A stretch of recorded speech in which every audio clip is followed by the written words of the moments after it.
How y'all doing? Wow.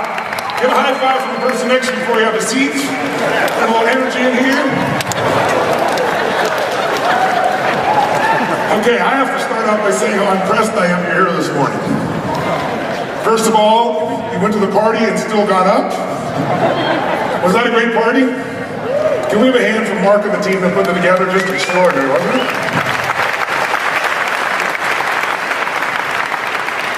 Laughed my guts out and pretended I wasn't dancing. It was a good piece. Listen, you skipped the iPhone 5 this morning to come here. I'm very impressed. And people camping out, I guess, in Manhattan for 3 straight days, sleeping on the sidewalk. Has our world changed or what? Could you imagine 10 years ago someone standing in line overnight for a phone? We're living in a world today. I have a dear friend, and he shared a story with me. He's a minister. And he said, he had this thing, this magical thing that happened in his house. He didn't know how it occurred. He came home, he had this old crappy computer that he used forever. And he knew it needed to be retired. But he just couldn't justify the expense with the church and with everything else. And so he just kept using this lousy computer. And one day he comes home, and there is a brand new Apple computer hooked up, set up there on the desk with a printer, rocking and rolling. And he thinks, I have the greatest wife in the world. She understands men and their machines, their devices. She has surprised me. It's not even my birthday, this most extraordinary thing. So he comes home and he gives his wife this incredible kiss, this is a true story, hugs her, and just, honey, you're incredible. And she looks shocked. And she says, well, thank you, honey. Why do you say that? He goes, what do you mean when I say that? This incredible computer. How did you know? How did you know what I wanted? She said, honey, I thought you bought that computer. She said, what are you talking about? You bought the computer. I go, no, I didn't buy the computer. You didn't buy the computer. Who could have bought the computer? How did it get here? After some deep investigation, they found out their 6-year-old son figured out the Apple account, went online, purchased the computer, had it Federal Express, and figured out how to plug in the printer and set it up himself at 6 years old.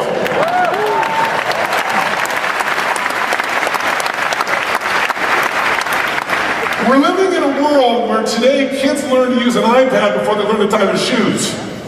And we have this technology that's growing geometrically. We've got to see some of the new things that Salesforce is doing here. I think most of you are more than excited about it. And we all know whatever we got right now is just the beginning. It just keeps improving. We're at the beginning of the beginning of the beginning of that technology. But the question is, where are we in the software that runs all this stuff between our ears and in our heart? And that's the place that is my domain. And my domain is because I love technology, but I know that technology isn't what changes lives. It's human beings that apply that technology. Electricity can light up a city or you can kill somebody with it, right? We can take something on YouTube and inspire the world, change things in a heartbeat. Somebody who supposedly had no voice in no time. Or we can use it to just try to destroy someone's entire psyche. And people use it in all ways. Now, for you to be in a room like this and to give up 3 days of your life, get up in the morning, commit your time, your energy, and money, obviously, you didn't just come here for technology. You came here because some part of you wants to make a difference in the world. And I think people are attracted to a culture. And Salesforce, and I have to really acknowledge my dear friend Mark here, because he gives me way more credit than I deserve. But over 13 years, I got to see this man. I saw that he has this one common denominator that I see in all successful people, and that is, I travel around the world, and I've had a really unique privilege because of the times we live in. I've had the privilege now of being with 50 million people vicariously through my products and services, but I've been with 4 million people live in 100 countries. At this point, I have to be an idiot not to see there's certain patterns that cause people to be crazy, frustrated, angry, and other patterns that make people passionate, alive, fulfilled, have a deep sense of meaning in their life. So what I want to work with you on this morning is pointing those things out to you in a way that maybe you can use them immediately. Because frankly, most of what I'm going to share with you from my perception, and I think it'll be from yours too, is common sense. I work hard to make it common sense. Most people make things much more complex when they feel smart and they never do it. I want to make it so basic. And by the way, how many of you notice that common sense is not too common? Say I. Right? It's like, oh, I know that. If you know it but you're not doing it, you don't know it. You're aware of it. Knowledge isn't power. We also hear knowledge is power. It's bull. Knowledge that's acted upon, right? There's some real power. So, and we don't need a million ideas to change our life. We need a few of the ones that really shift us, that affect the software that runs the whole game, that affects the web of connection in your head and heart that shapes it all. But what I found in working now over these years with millions of people, 4 million people in my live seminars, is that these patterns are really obvious. And the most obvious patterns, people say, what is the secret to the greatest level of success? You've met all these incredible, crazy people. Or they'll ask me something like, who's the most influential person you ever met? Who surprised you the most? I always say Mike Tyson. Mike Tyson, I got the call after the ear bite. And I got to put him back together, and I'm sitting down with him, and I was blown away. I'm sitting down with this man, and he's quoting every religious book on the planet, the deepest literature you could ever imagine, a level of intelligence I never dreamed this man had. When he was in prison, he got all the different gangs together, white, black, every group, and he said, listen, we're all fighting each other. We're the ones that are together. They're the outside people. They don't care about us. We got to care about each other. If you talk to the head of the prison, the warden will tell you it's unbelievable what he did. And so he'd be telling me all this incredible stuff, and then all of a sudden, in the middle of it, after quoting something just incredibly moving, I'm thinking, how does he even know this? And then he'd say, and then other days I think, I just like, if you could kill everybody on the planet by pushing a button, I'd just do it. So I've seen and worked with a lot of people. I've had kind of a ticket to history, sitting down with Gorbachev and finding out what ended the Cold War, visiting with a few presidents at key moments in time. But I can tell you that the common denominator is what everybody in this room has to succeed. That's why you are who you are. And that is, there's a certain amount of passion, a certain amount of drive, a certain amount of, if I was going to give it one word, I'd say it's hunger, isn't it? Because the most successful people never lose it. And the people that fail never find it. Or they find it for a while and they get fulfilled too easily. This guy Mark Benioff here, I know him personally. Everything you see is what you see is what you get. There's no hiding it. This guy is hungry. He's driven to constantly do more, add more value for you as his clients and customers than anybody in the world, but also add value to his community and to the world. I just want to thank you, Mark. Can we have a big hand for everything you've done?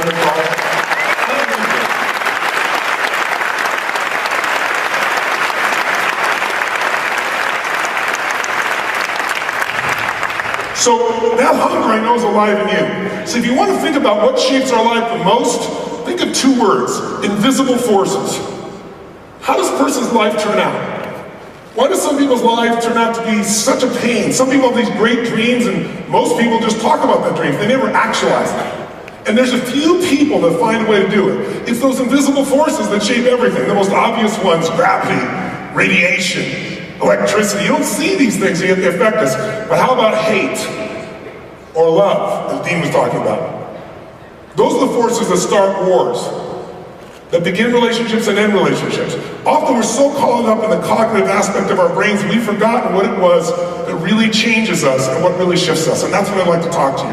Now, when I say talk to you, it's incredible, a privilege to be here, but it also, honestly, even for me, feels like a significant challenge and excitement. And the challenge is because the shortest program I normally do is 50 hours, 50, as Mark knows. And that's not because I'm crazy. Imagine, most people won't sit for a 3-hour movie someone spent $300 million on, and I gotta go with you for 50 hours. I don't do it by forcing anybody. You can leave at any moment, just as you can today. But what we get people to do is to tap into what we're gonna talk a little bit today, which is your deepest needs.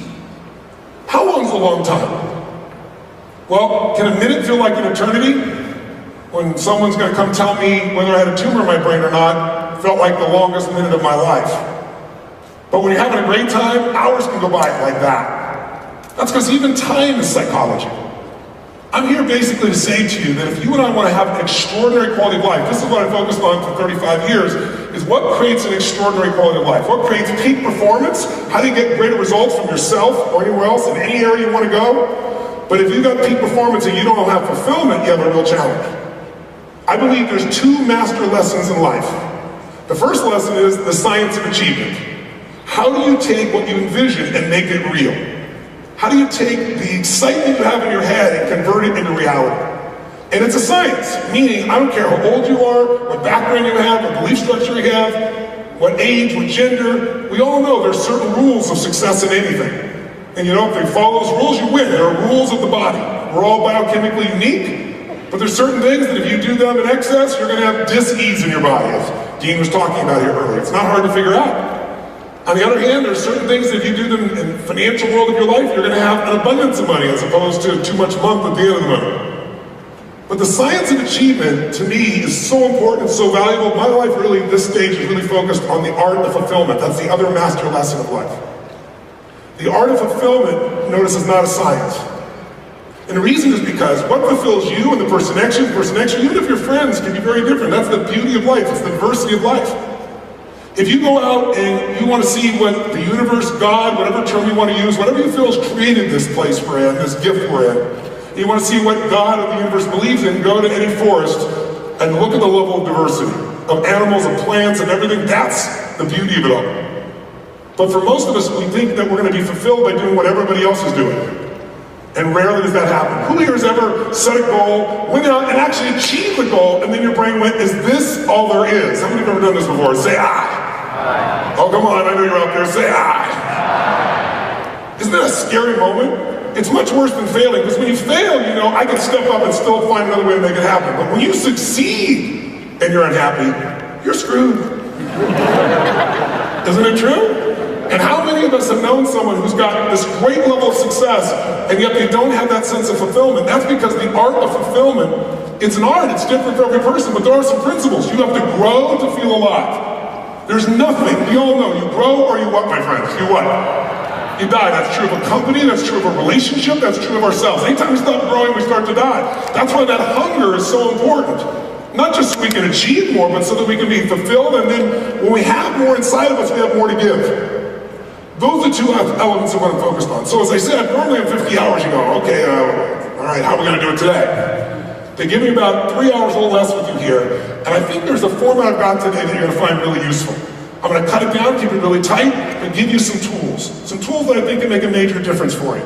Because I have a real belief, and it's based not just on belief, but experience. I often tell people, a belief is a poor substitute for experience. You can believe something all you want, but if you experience it, you know it's true. And so I want to give you some experiences today, some very simple things that can make that shift for you. But one thing I know by experience is, people often tell me, well, it took me 10 years to make this change. No, it didn't. It took a moment. The moment you said, it's over. Let's begin. I do. I love you. Whatever it is, there's a moment in which you make a decision. I would submit to you, it's those moments of decision that change our life. The problem is most of us take 10 years to get to those moments. But that can change very rapidly if you know how to shift your emotional state and your energy. And that's what we really want to be able to do here. There's those moments I call breakthroughs. A breakthrough is that moment where all of a sudden something was impossible, or you talked about doing it for years and you keep verbalizing it and you never follow through, and then finally one day something inside you triggers you. You meet somebody who touches your heart. Somebody believes in you when you didn't believe in yourself. Somebody challenges you in a way that pisses you off enough, you go, not another day, not an hour, this is changing now. Who's had one of these moments before? Say, ah. Or maybe you learn a tool or a strategy that suddenly you now know, because of this, I can make it all work. It can be a strategy, it can be a conversation, it can be meeting a role model. It can be getting angry enough, it can be getting excited enough. And the reason I say that to you is, how many of you have something in your life you'd like to change and make better today, if you could, if you had the power to do it? How many have something you'd like to change and make better? Say aye. Thank you. By the way, I'm asking you to yell out aye because if you sit passively and listen to me while having this session, research shows that within 3 weeks you'll remember 10% of what I said, which means I wasted your time and you wasted your time. So what I'd encourage you to do is when you talk a little bit, you might want to jot down a few notes, because even if you never read them again, research shows you'll retain about 50%. It's just the physical act of writing it down drives the group deeper. I'm also going to ask you to do some exercises with me, including yelling out answers and so forth, because when you activate the body, the retention jumps into the 80, 90, 95 percentile. How many want to go for it like this? Say ah! All those opposed? Motion's carried. So here's what I really want to give you an experience of. Let's do this before we do anything else. If you're not going to create that kind of a breakthrough today, if we're going to make a change in minutes that we were struggling with for a long time, what we really have to do is create that breakthrough moment. I'm going to show you some ways to do that, but I will tell you that none of this works without energy. If you and I think about the things that people have who are able to move us, there's an energy in them.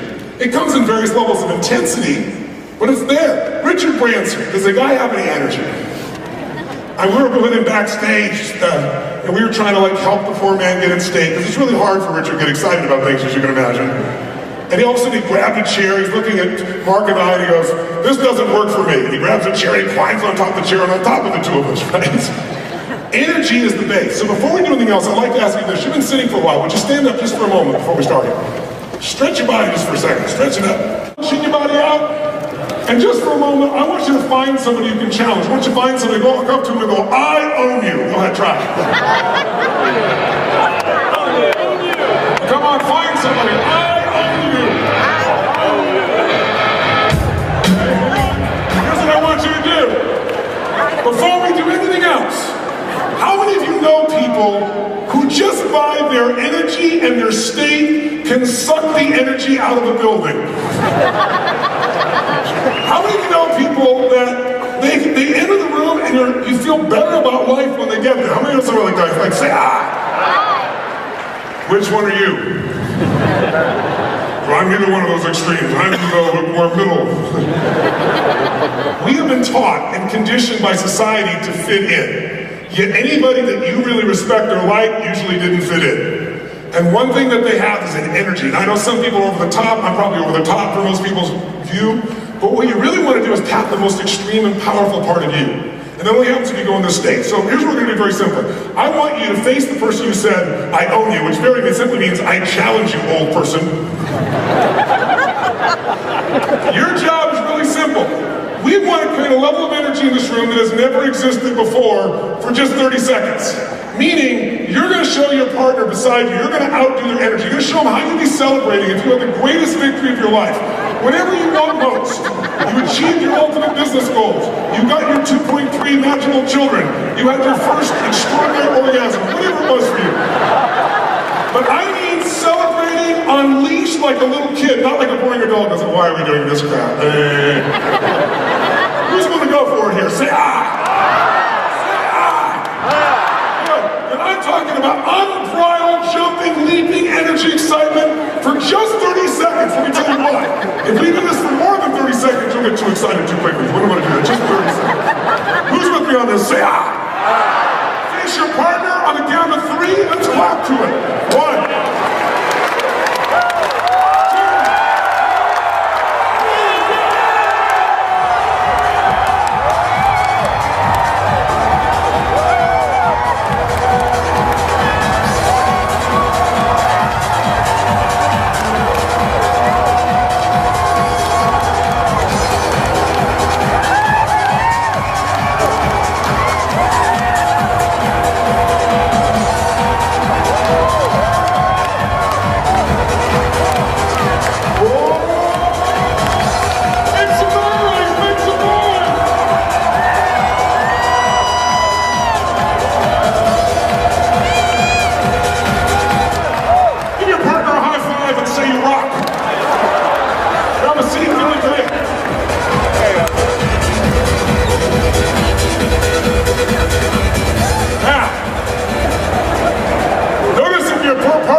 This crap.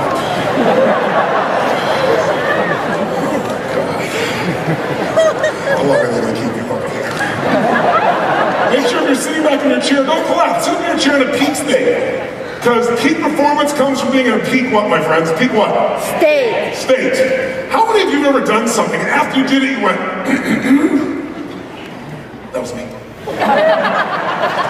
You have no idea how you pulled it off, but you impressed the hell out of yourself. Who's done this before? Say "ah"! How many have ever done something and after you did it, you went, "I can't believe I said that. I can't believe I did that. That was so stupid." Who's had one of these? Say "ah"! Is the difference your ability? Yes or no? Yeah. No, you can do it in the same context. The difference is the state, the psychological, emotional state that you're in. In a peak state, you will come up with resources that will blow your mind. Whenever you talk to people about why they fail, I spoke at TED about 6 years ago for the first time. Had no idea what TED was. Showed up in this dark little room with 1,000 people. And they told me who was in the room. I was like, wow, pretty influential group. And then the first thing they said to me is, now, don't get people doing that jumping shit, okay? Don't do that.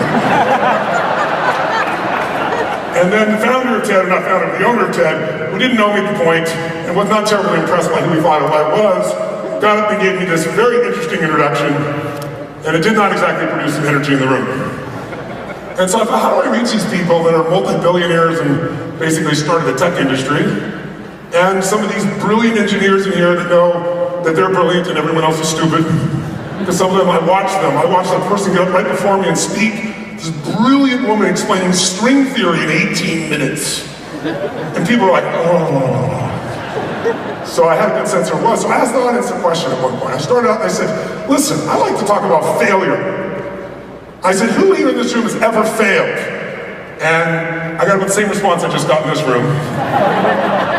Like 3 people raised their hand. I said, thank you for your full participation. I said, I know when you're out there, I can hear your hearts beating. Let's try it again. How many of us here have ever failed in this room? Say, ah! When you failed, what caused you to fail to achieve your goal? Or better yet, how many of other people failed you? How many of this happened? Say, ah! When you went and confronted them why they didn't fall through, didn't make it happen, what was the reason they gave you? What was the reason? Tell me, why did you fail? Why did someone else fail? Tell me. The economy. Not enough time. Somebody else. Not enough money. Not enough resources. Don't care enough. Most people don't share that with you. I just didn't care enough. Screw you.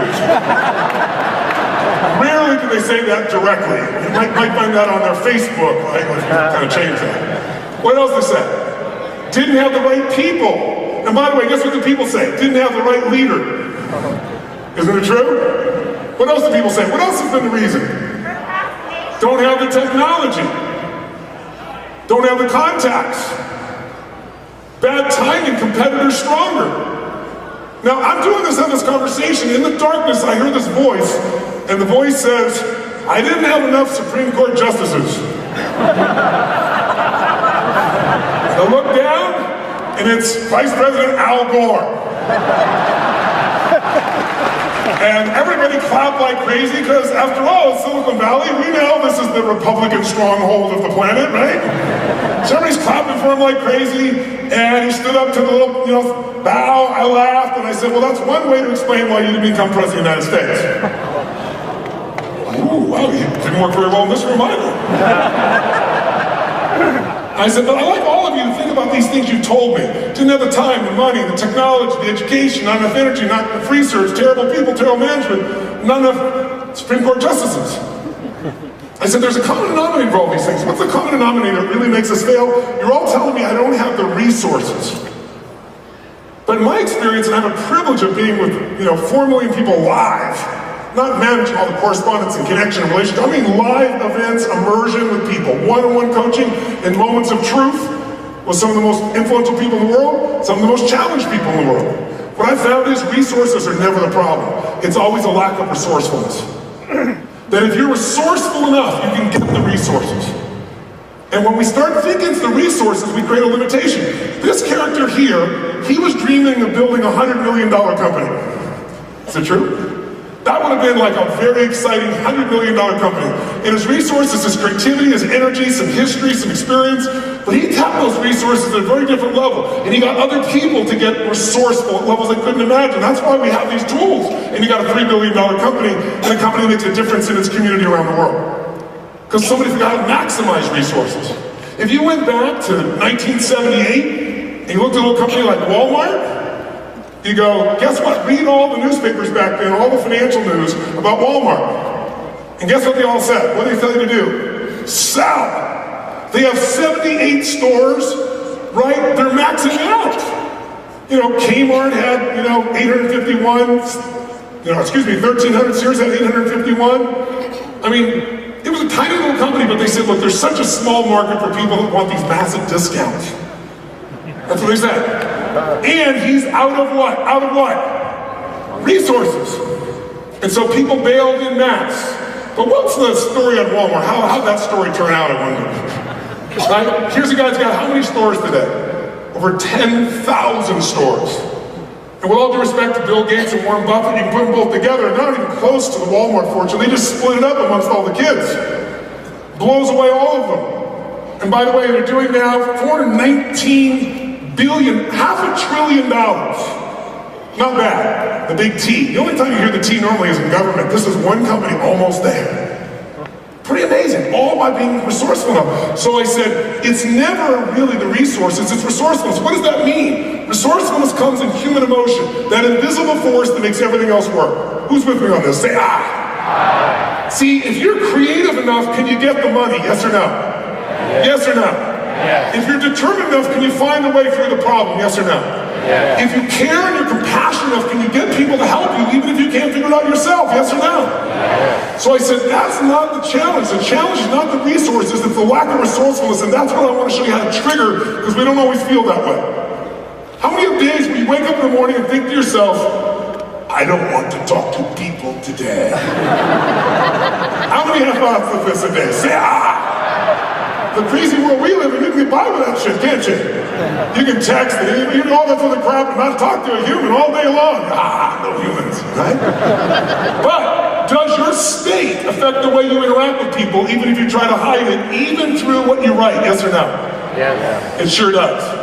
So when we change our state, we change our world. Just write it down. Change your state, change your life. That's how you do it. And then we've got to have certain states that we've got in habits of that don't support us. In fact, there's a great little book out, I met the author yesterday, called Positive Intelligence. And the book really shows you that most people have certain states, he calls them personalities, that people go into, like the judging.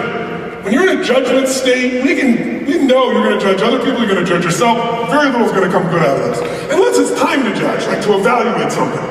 But most of life isn't about judging every moment. And when you do that to yourself, you're miserable. He's done a really good job. I highly recommend the book. But bottom line is this. If you and I are going to change our life, we're going to change our states, we got to find which states support us and which states we need to make a shift in. And we got to do it very quickly. And if we get rid of the story, we don't have the resources, then there's no limit to what you can create in your company, in your life, in your children, and your level of happiness. You got to stop thinking about the resources, because otherwise you're going to look around and go, it's no surprise right now, it's not a big surprise that the economy we're in right now is one of the most challenging ones in history. And for anyone, how many think it's going to get a little tougher before it gets better? How many would agree with me on this? Raise your hand. Say aye. Now, it doesn't have to be tougher for you, because everybody deals with seasons differently. Some people freeze to death in the winter, other people ski and snowboard. Spend time with a family, build it stronger. And that's really, you can take advantage of every season. And Salesforce is doing incredibly well, and the companies they're working with, because they're stepping into the next season already with the technology ahead of time to prepare. But we got to be able to do that. And we can only do that if we really orient ourselves just taking advantage of the season by understanding it's this resourcefulness. So I came back to Al Gore and I said, I watched you last night, and it was the night before, it was the first time he'd given his talk, I think on a public venue, which was, what was the movie called? Inconvenient Truth, right? And he did it, and Al was on fire, man. Now, Al on fire is an interesting thing to see. He really was, and he had these TEDsters, all of us, me too, just completely engrossed. Even people that wouldn't have agreed with him were engrossed by it. He was that passionate, that intense. And I said, listen, I was going to tell you, in my experience, and of course, I never ran for president of the United States, it's easy for me to say. But I just got to tell you, you didn't become president of the United States for a reason. I watched the debate between you and Bush. I wanted to vote for you. But that guy up there in that set of states, I just couldn't. I just couldn't. I said, the guy who was up here last night had been running, you wouldn't need those damn votes. It wouldn't even come to a vote, wouldn't even close to a vote. And everybody stood up and did a standing ovation. He kind of came up and gave me a little high five. And we talked about it afterwards. He got it. Your state is the element that affects everything.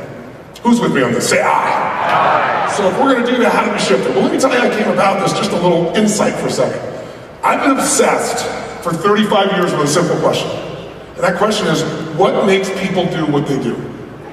Why do some people perform at this incredible high level consistently, some people once in a while, some people never? Why are some people so successful but unfulfilled? And I really believe success without fulfillment is the ultimate failure. A life without meaning, no matter how successful you are, then you fail. The whole game is over. And we've all seen people like that check out. They seem to have everything and they check out because they helped everything outside themselves, never mastered the inner world. That's the piece that I've been interested in most. Because if you shape this, you can shape the other things as well. So I started out very poor financially, emotionally, and role models. There wasn't a lot of great things. And when I met my fourth father, I said, Mom, I'm confused. And And then I dared say, I think there's a common pattern here, Mom, of what goes wrong in your relationships. Not a good thing to say to your mother when you're a child. But I was already kind of figuring out the psychology just to survive. I went to high school. I was not a popular kid, but I've always loved people. And I couldn't understand how the most popular kid in school was the meanest son of a bitch in the world to me. And he was the most popular guy. I just didn't understand. So it made me want to understand people and what influenced them, what touched them, and what shaped them. In my early kind of studies, I read books. I'd go to the library. I'm old enough to remember we had libraries, no web. And I'd go to the library and I'd read biographies and try and study these people's lives and figure out what I could do to make myself a better and stronger human being.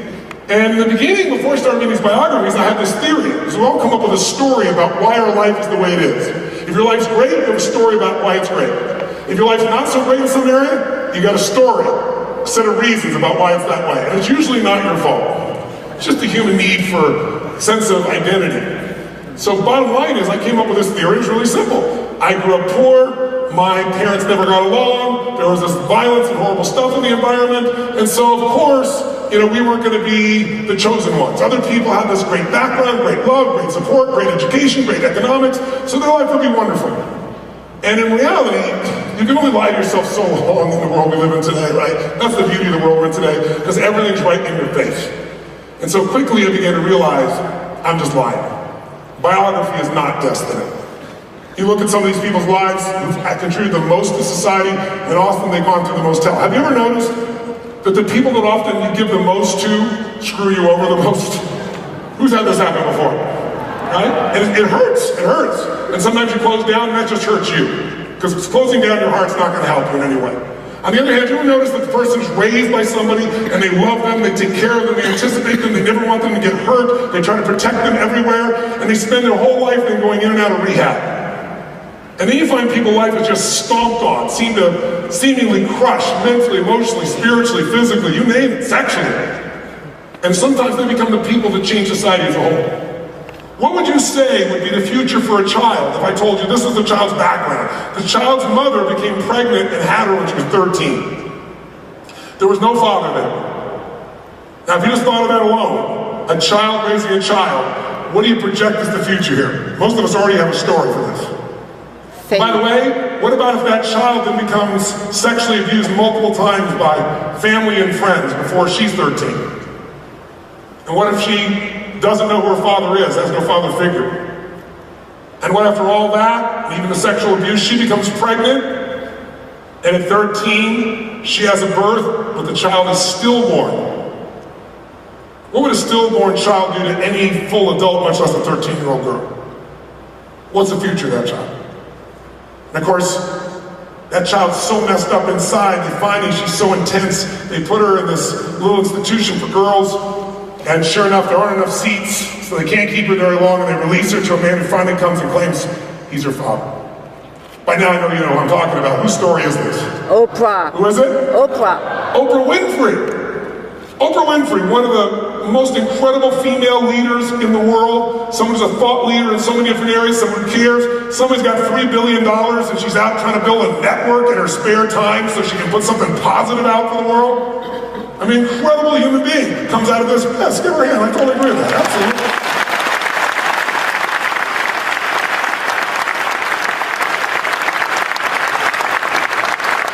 See, if you've got hunger, it's not because things went well for you. I'm here to tell you what you already know. Your deepest pain is your greatest gift if you figure out how to use it. It's the fuel that will make you unique and different than anyone else.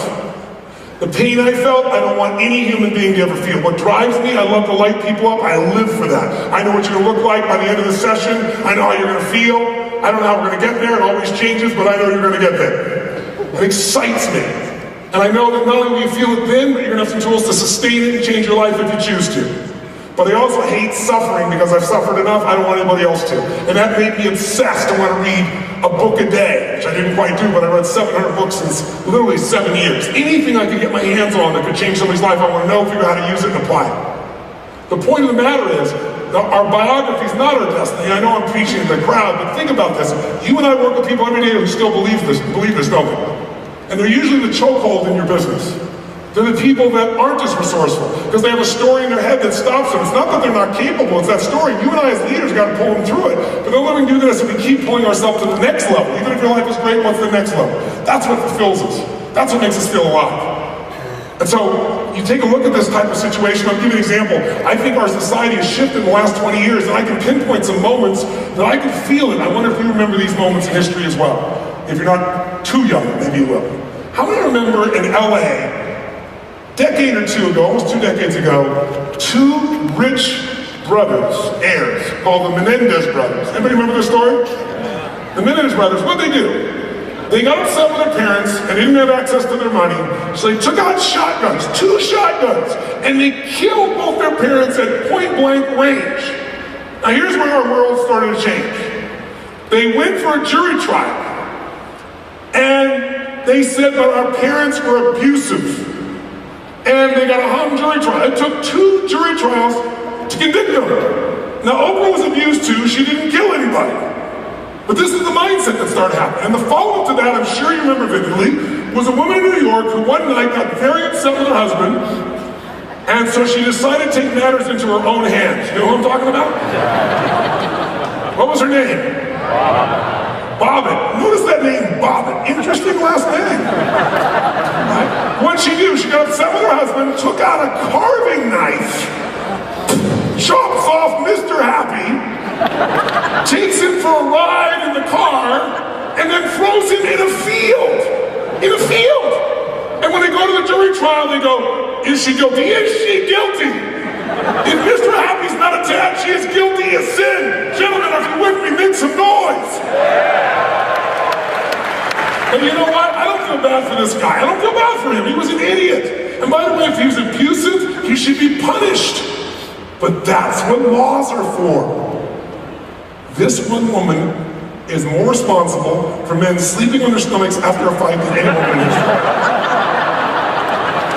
But I don't feel bad. I really don't. I don't feel bad for him. You know what I feel bad for? The highway patrolmen who want to go looking for this thing.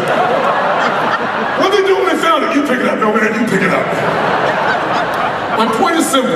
If you and I are going to change our own lives, we start with ourselves, then we can move out to other people. And we can only do that when we take that responsibility back. When Al Gore, as brilliant as he is, says, I didn't get elected because I didn't have enough Supreme Court justices, and he's about as bright as you can be, then any of us can do it, right?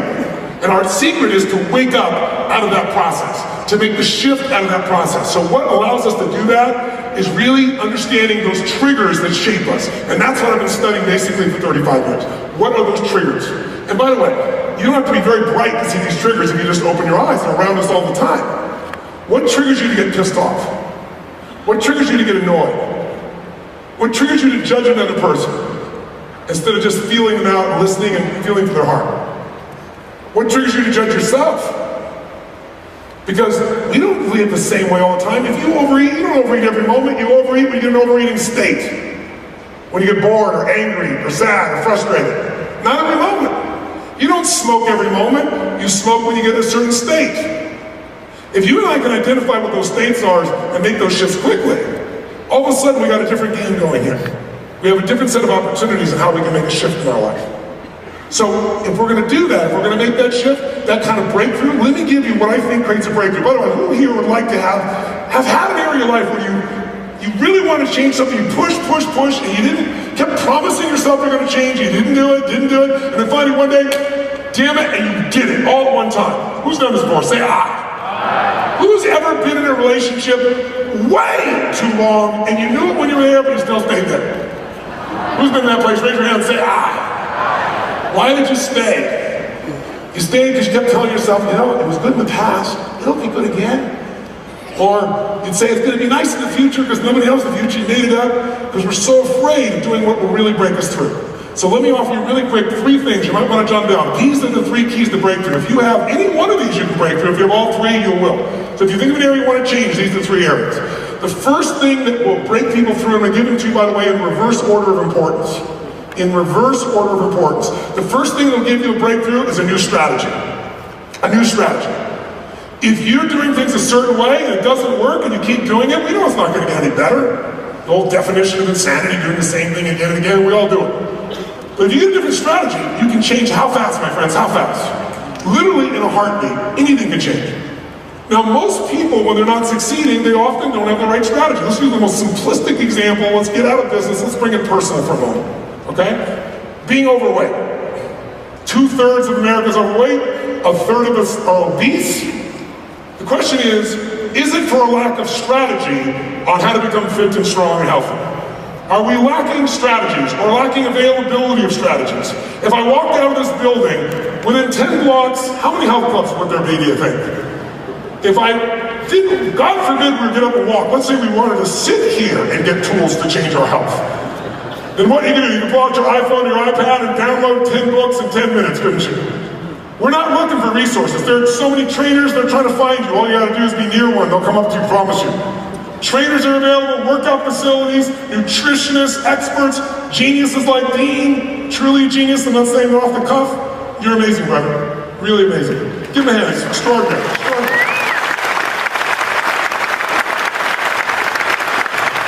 Dean's extraordinary because he takes what we already know in common sense and he goes get the science to prove it to those people that won't understand common sense. So they get the science and now they'll join him and actually fund these things and help these things. The point of the matter is, strategy does make a difference. I'll give you a pop quiz. So I come along here and I walk up to the average male and I say to that man, sir, tell me something. Pop quiz. Relationship pop quiz. Notice the energy. I thought it was business, it would feel so much better, wouldn't it? Do you ever notice most people spend more time in their career than they do in their relationship? Because you feel like you have much more control there. Because when you enter into a relationship with another human being, you can have the best intent but the wrong strategy and you're screwed. So if I come along here, and I'm sure this man will know this, if I come along here and you're married, right? You're married, and you're in your car and you're driving with your wife, and you're driving for an extended period, and your wife very lovingly turns to you and says, honey, are you thirsty? Do you want to stop for something to drink?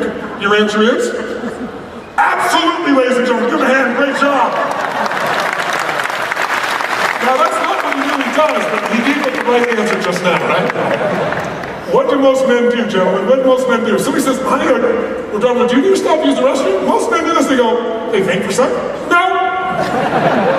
Ladies, make a noise of how that makes you feel when you hear that. Make a noise. See, when a woman asks you, do you need to pee? She's not asking, do you need to pee? She's saying, can we talk about peeing and see if either one of us needs to, because I'm not sure if I need to or not, and if I do, I'd like to do it with you in some way. Ladies, if it's true, make some noise so the gentlemen hear us. So, not knowing this strategy, the guy doesn't even know why she's upset. He's like, I did nothing. Nothing. Why is she pissed at me? I've done nothing. She's thinking, that bastard, all he thinks about is himself. I asked him if he has to pee. All he does is think of his own damn bladder. What about my bladder? Because a woman would say, what, ladies? What would a woman say? Well, I don't know. Do you want to stop? And you go, I don't know. What do you think? Because it's a different strategy. Similarly, ladies, if you come up to this person, this man, and you say, if it's your husband, boyfriend, whatever, and you say, well, would you like to go do this thing on Thursday night? And he says, no. Here's what a woman does. A man means no. A woman goes, does that mean he doesn't love me? Is he screwing around with somebody else? Has he done something wrong? Is something going on here? Was this thing? No, it just means no! Gentlemen, make some noise if that's what it means for you kids.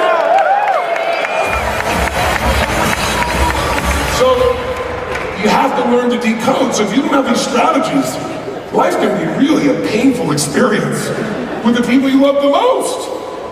But, having said that, while strategies are critical, strategy is not the most important element. And I'm a strategist. How can I say that? I spent my whole life finding the strategies, how to create a change in a minute with someone, in their finances, their business, their life, and then how to sustain it. My whole life is collecting strategies.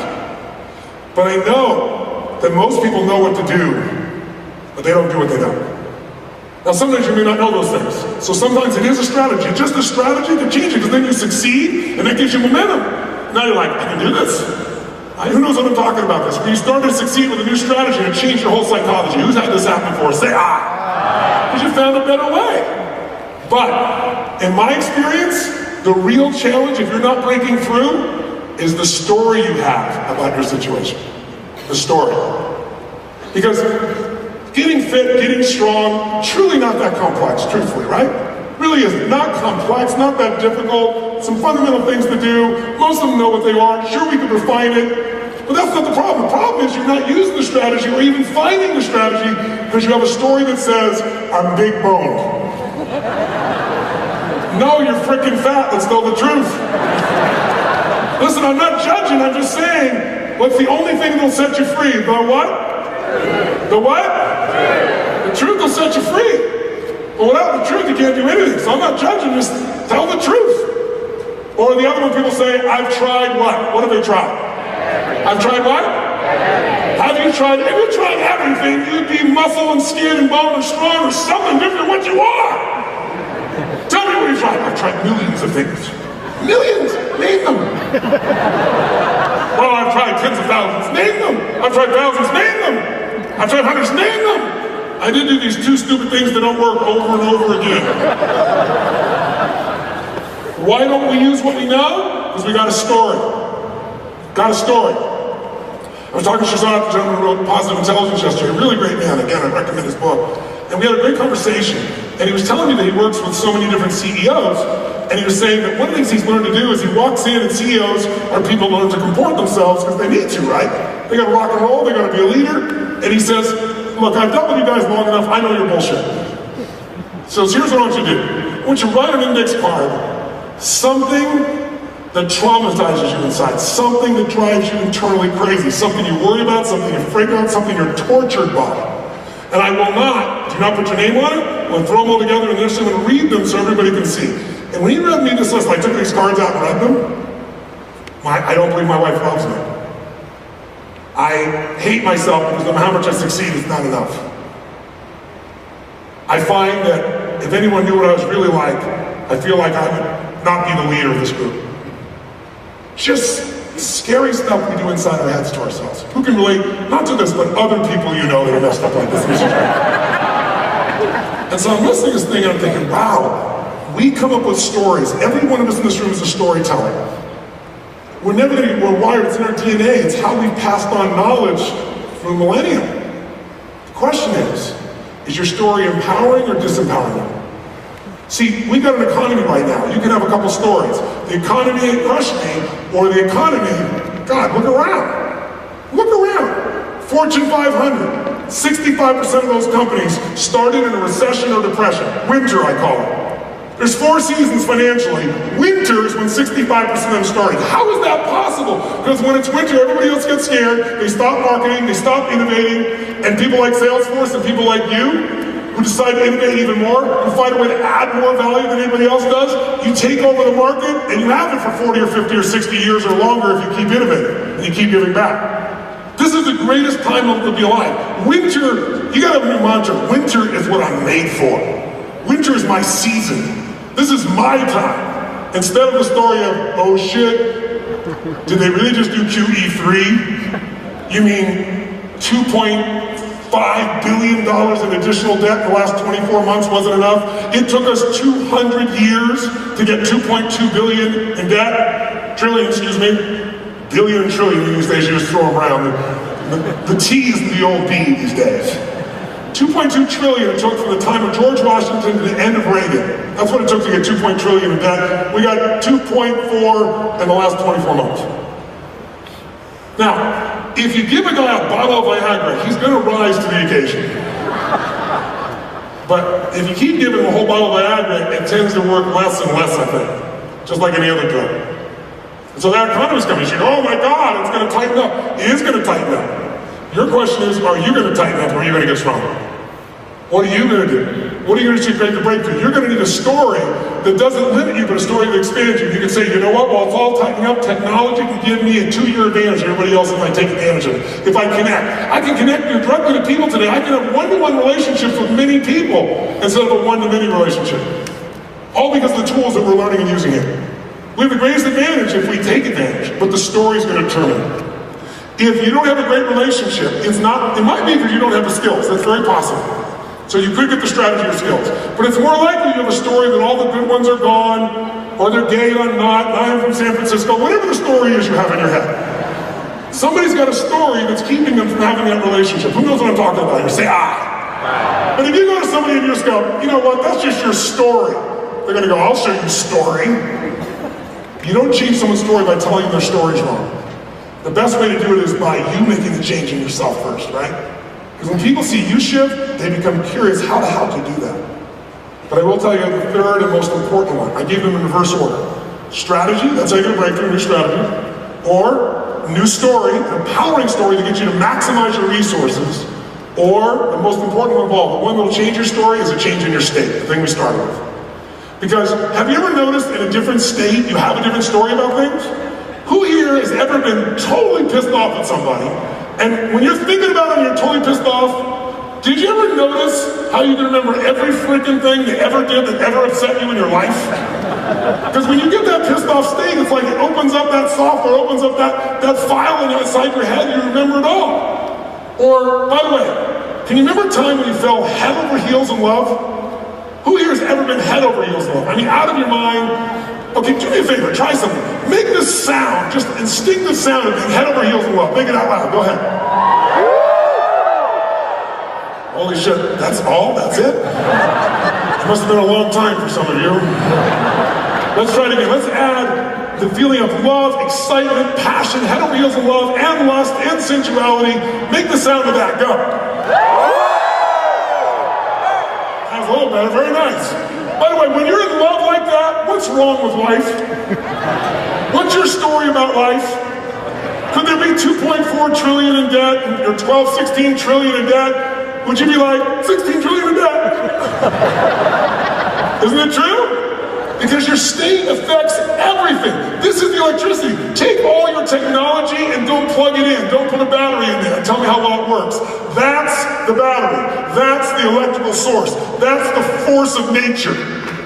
And the way you're going to get that state back is you got to do it consciously. You can't wait for it to interrupt you and hope it's going to show up, because it doesn't for most of us.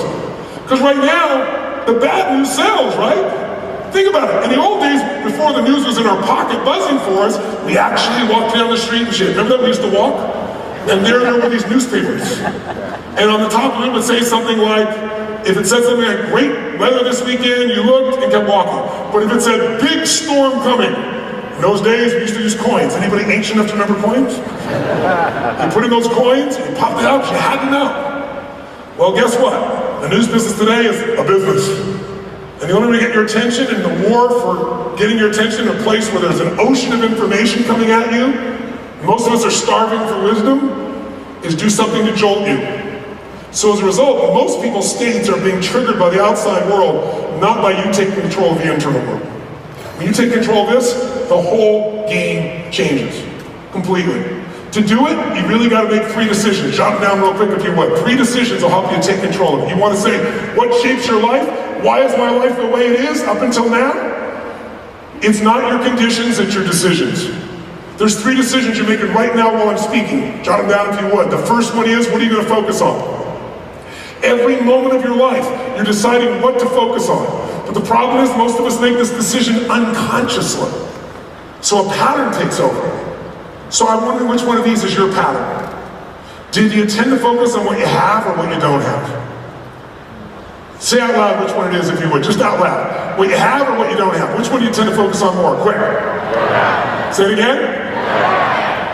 Do you tend to focus on what's right or what's wrong? It's wrong. Which one? By the way, what's wrong is always available. So is what's right. It's a choice. Do you tend to focus on what you can control or what you can't control? Honestly, which one do you tend to focus on? What you can control or what you can't control? You don't have the answer. Do you tend to focus on the past, the present, or the future more? Which one? Past, present, or future? Which one for you? Say it out loud. Future. Now these patterns determine your life. These simple focus patterns, I can tell you, because for 35 years, I get the phone call when the fire starts. Right, when the athlete is burning down on national television, and you got to turn around right now. And I've done that of my 35 years, about 30 years, and I don't miss, and that's why I'm still here. But I got to do it right now, and sports allow you to measure it real quick, real fast. instantaneous. Got to make that state change. Person has the ability, but you got to turn them around. I get the phone call when the child is suicidal or the adult. One of the things, if you ask me, one of the things I'm most proud of in my life is that of the thousands of suicide attempts, I've never lost one. Knock on wood, someday I will, unfortunately, but not one all the time. Thank you very much. Thank you. Thank you for the applause, but I didn't tell you that reason. I want you to know that it's not possible. We made films of this, psychiatrists have. They follow up with these people 4 years later to see how they're still doing.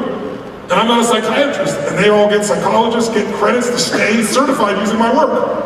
And we've got dozens and dozens of films of this. But it comes from understanding the things I'm going to show you. If someone only kills themselves because they think living is more painful than dying, you change that little association of state, where dying is more painful than living, vice versa, instantly that person's going to stay in. I get the phone call, true story, where the President of the United States calls me and says, Tony, I think I'm going to be impeached in the morning. What should I do? And I say, could you call me sooner? It's like, come on, right? So those patterns that shift people, I mean, once you know what they are, it's easy to make a quick change, but you've got to first change the focus. Because if you're focused on what you can't control, you're going to be depressed. You're going to be stressed.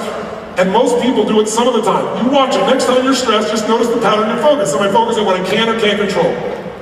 Am I focused on what I have or don't have? You know what the answer's going to be, don't you? Am I focused on the past that I can't control, the present, or the future? You just change that pattern and take anybody. You can take Zoloft till you're blue in the face, Prozac, you can max on every drug you can imagine, but if you don't deal with the source of the controlling focus of your mind, it won't matter. How many know somebody who takes antidepressants and they're still freaking depressed? Raise your hand, make some noise if you know, come on. Is that wild? It's because deadening yourself, by the way, isn't the answer. Making it so you don't feel pain. Sometimes pain produces hunger, drive, the desire to change things. If we numb somebody up, imagine if we'd done that to Einstein. He was crazy as shit. Some people say, well, maybe the world would be a better place. Maybe you're right, maybe we should have Zoloft then and we wouldn't have nuclear bombs. I don't think so. Somebody else would have done it. The point is, today, we try to medicate instead of understand. Because it's more financially efficient. It takes time to understand. But its rewards are lasting. Treating a symptom doesn't. Second decision you're making every moment, you're making it right now, is what does something mean? You have to decide, what does this mean? Is he dissing me right now? Or is he teasing me? Or is he challenging me? Is God punishing me with this problem? Or is God challenging me? Or is this problem actually a gift from God? Would you feel differently if you thought it was a gift versus a punishment? How much would that change your emotional state? A little or completely, my friends? Which one? And we have the choice to decide. Is this the end or the beginning? That decision that people make in an unconscious way all the time affects everything. If you think this is the beginning of a relationship, are you going to treat the person the same way as if you think it's the end of a relationship? Yes or no? Heck no. In the beginning of a relationship, when you love somebody, what will you do for them? Yell it out. What will you do for them? Come on, guys, what? Anything. If they go, would you take out the trash? You'll take out the trash. Of course, what else would please you? But then after about 7 weeks, 7 months, 7 years, or 70 years, you go, you take out the trash, and what do you say? What do I look like? You're janitor! I don't know. We used to have so much passion. What do you think happened? I'll give you a little clue. Little clue for your relationship. Do what you did in the beginning of your relationship. Do what you did in the beginning of your relationship at the end of your relationship, and there won't be an end. Do what you did in the beginning of your relationship at the end of your relationship, there won't be an end. Yes, absolutely. Because you give things a different meaning, don't you? It's not about me, it's about what you can do for them. You're trying to give love. And as a result, you feel filled with love. That's the secret. So the second thing is meaning. As soon as you give something a meaning, it produces emotion, doesn't it? Right? End or beginning, different emotion. Pissed off versus curious. Different feeling, different emotion. If you take control of that, it'll affect the third one. The third decision is, what am I going to do? What you do is determined by the state you're in, and the state you're in is controlled by these meanings and these patterns of focus. This is what shifts us. This is what makes things happen. So how many of you in this room buy this theory? My life is primarily driven by the decisions I've made. Even if in tough times, people use them in different ways. Who agrees with me on this? Say aye. And I want you to think about this. The most powerful decisions that we make usually come because we hit a crisis. We hit something where we feel like we have no other choice. We finally have to handle it because there's no other choice. I was talking to Ev Williams from Twitter 2 days ago, and he was telling me a little bit of history. He reached out to me because he's from Nebraska, and he got my tapes back then when he was planning his escape from Nebraska. He said, I just want to thank you. And so I said, wow, I want to pick your brain. So he tells me some of the story of Twitter. And some of you I'm sure know the story, but what's fascinating to me was, I thought it was little side kind of skunk groups. So I thought, you know, they were working on something else, but what they were working on failed. It was audio blogging. He said, I loved your stuff, other people's stuff. It seemed like a great platform. Then Apple comes up overnight and wipes out that platform for me. My entire company's gone. He said, I put 12 people in the room and we were in total crisis. What do? We have nothing. There's no way we're going to compete with Apple in this area and succeed. There's just no way. And they come up with the idea of Twitter, which, by the way, didn't work for a while. In fact, didn't work so well. In the beginning, he gave the money back to investors. Turned out pretty good for him in the end, I think. $5 million is worth $5 billion. But he created something together with the rest of that team, Jack Dorsey and the rest of the team there. They put something at this stone that we've all seen now topple, despots, change societies. Yesterday I had a chance to visit with Reid Hoffman from LinkedIn, and to see this guy's hunger still, hearing stories about PayPal. He said, PayPal, he told me some stories that would put your hair on the end of your neck just going, but he got these places where they were do or die. It's like when they figured that out, they had their breakthroughs. I always tell people, if you want to take the island, burn the frickin' boats. Because as long as there's a way to go back, you're not going to break through. But if you do that, you can find it. So you've seen, I'm sure, this young man on the internet, on YouTube, who at 17 years old had this horrific disease, genetic disease, looked like he was going to die. He was stuck in his room for a year. And so because of technology and resourcefulness and being at this critical moment, he created this little breakthrough. Can you show that little video? I'm sure you've seen before, but worth videoing and taking a look at it again. Keenan Cahill. We have no sound.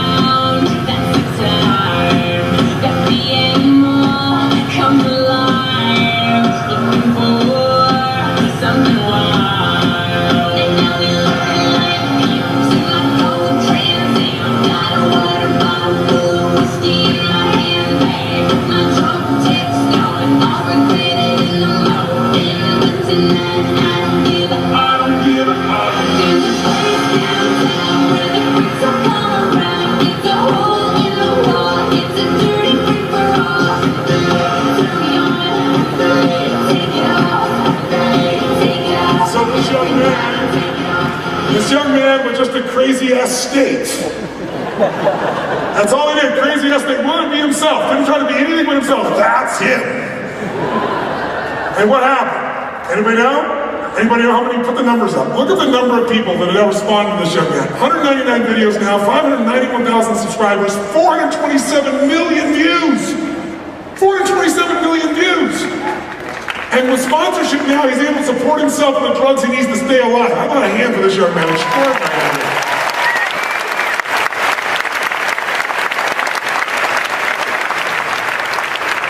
Being weird is the new cool. It's just an amazing thing, isn't it? It's like there's room for everybody to be able to do what they want today. So here's what I want to do. Enough talk. We've done this enough talk. I want to get this in your body. Is that okay? What I'd like you to do is look at this. If you and I are going to change our decisions, who agrees decisions are what shape our life the most? Say aye. And the question we got to ask ourselves is what controls our decisions?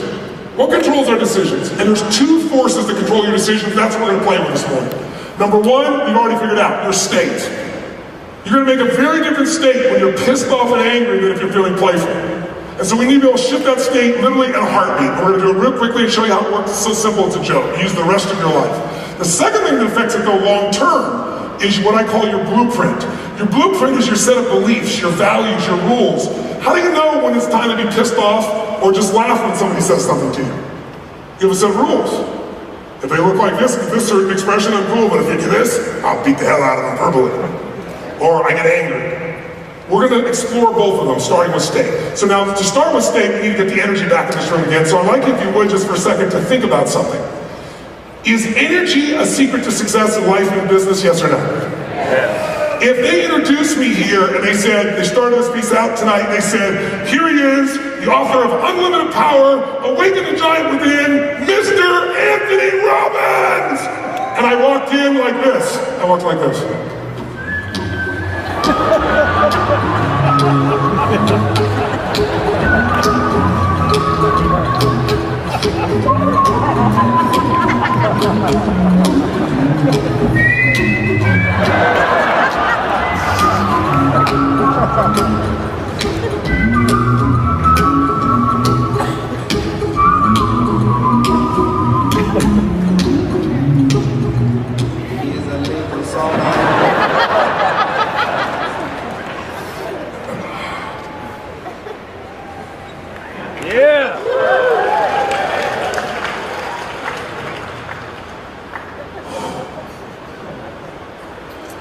Good morning. I'm Anthony Robbins, and you're not. I'm here today to share with you how you can have more personal power in your life and over the next 6,000 hours of this summer. Who's ever been with somebody like this and you just want to shake them? Who's with me on this? Say, ah! Do you know someone who just sucks the energy out of the building? How many know somebody like this? Say, ah! Do you know somebody who's not really funny, but they think they are? Do you ever see somebody who's not funny, but they think it's so funny, they laugh so hard? There's it's not funny, but you find yourself laughing? Who do you want to be, with the first person or the last one to describe? Which one? So if we're going to do that, it requires energy, and the energy does not come from food or sleep. Think about it. If you think energy is going to come in your life is because you eat, remember Thanksgiving. What happens on Thanksgiving? You go, okay, it's time to give thanks. Dr. Dean taught me the right things. Here's what we're going to do. We're going to have vegetable. No, what do? You have a big thing of turkey, and maybe some ham, and some mashed potatoes, and lots of gravy, and some token frickin' vegetable on the side. And then you eat all that you can possibly eat, and then you go, I'll never eat again. And somebody goes, pumpkin pie, you go, okay. And by the way, what do you want to do afterwards? You want to go run out there and play some basketball? What do you want to do? Sleep. So trust me, food is a source of fuel, but it's not the source of fuel. Anybody's ever fasted for periods of 10 days or more, you know what I'm talking about. The level of energy on day 4 and 5 is like nothing you've ever experienced in your life. There's no food in you. So energy comes from something besides just that fuel. If you think it's sleep, how many have been exhausted out of your mind and you're just tired and then something happened and you're awake for hours? How many remember a time like that? Say, ah! You're about to have a similar experience. See? Because it's really this energy, and it's not your chronology, it's not your age. I remember vividly when I turned 40, and I've been on the road for, maybe 100 days out of 115 days. And I was doing what I love, and I was starting to burn out. And I'm used to having this great level of energy. And I woke up one morning and I was like, man, I'm having to do this with my mind, with my body. My brain's going, let's go do it. My soul's going, let's go do it. And the body's going, I can't get out of bed. And so I told one of my friends, he goes, well, dude, you're almost 40. He goes, wait, come on. You're like an athlete, dude. Like, you do 50-hour weekends. You're like a marathoner and a sprinter. You got to put this energy out. He goes, dude, you're not going to want to do that when you're like 42 and shit. I thought to myself, I'm obviously hanging out with the wrong guy. Because who you spend time with is who you become. Because if you like somebody, you love them, you don't want to make them wrong. Is it true? Yeah. That's why the most important decision, one of the most important decisions you can make in your life is who you're going to make as your friends, who you're going to spend time with, because they affect you whether you know it or not. If you have higher standards than they do and you don't want to beat them up because you love them, you're going to start making things okay for them. At some level, you do it subconsciously for yourself. Not at the same level, but you move in that direction. So I decided, I'm going to change this. I'm going to change my story. Because I'm starting to get this 40-year-old story thing. Because people around me are starting noticing it everywhere. 40 story here, I'm tired. I'm starting to see it. It's like invading my brain. So I said, here, I need a new story. I'm gonna find people, I'm gonna spend the next year interviewing people who are extreme athletes, but are over the age of 65. People doing things over 65 that people 35 don't do or 25 don't do. The woman who changed my life, I interviewed many of them, was a woman named Sister Madonna. Sister Madonna, Catholic nun. Sister Madonna, by the time she was 40, had never really exercised in any consistent way in her whole life. And one of the other sisters said, spent a rumor that she was pregnant. And this sent her over the edge. Yes, even nuns do this shit. And finally, one of the other sisters said, well, you shouldn't complain because, you know, the body is God's temple. And that kind of kicked her over the edge. So she decided she's gonna exercise, so she decided she's gonna walk 4 blocks. She was tired after 4 blocks, but every day she wanted to go 10% further. And sure enough, in 6 months, she ran a 10K. And then, in a year, a marathon. But here's what's amazing. From the age of 40 to the first time I interviewed her, which was 72, she'd run over 400 triathlons. 400 triathlons. Yes, give her a hand, absolutely.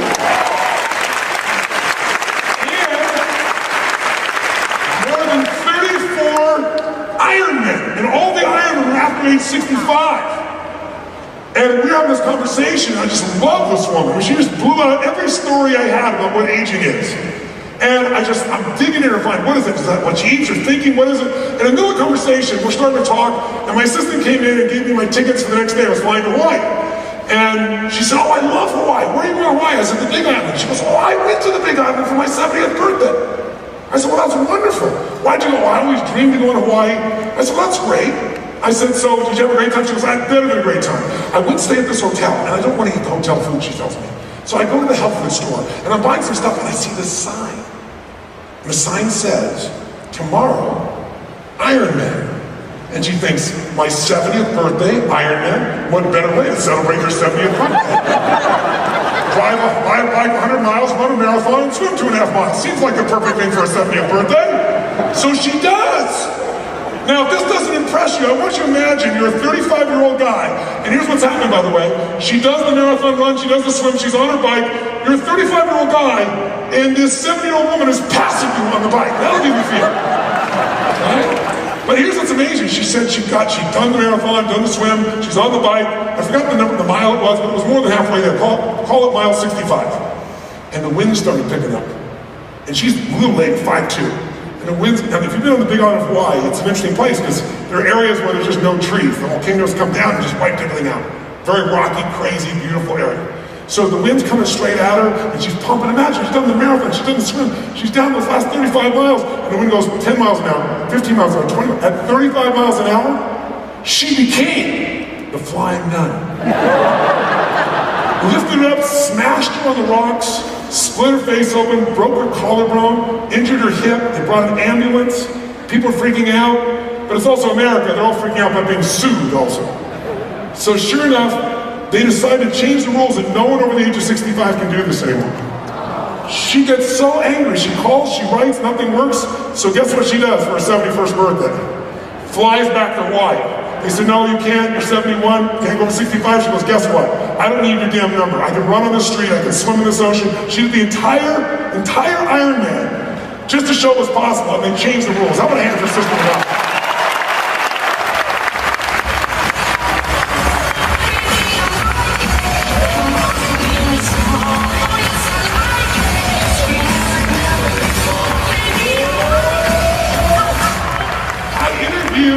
A man who was 98 years old who was running the Empire State Building race. They do it once a year. You run up the steps of the Empire State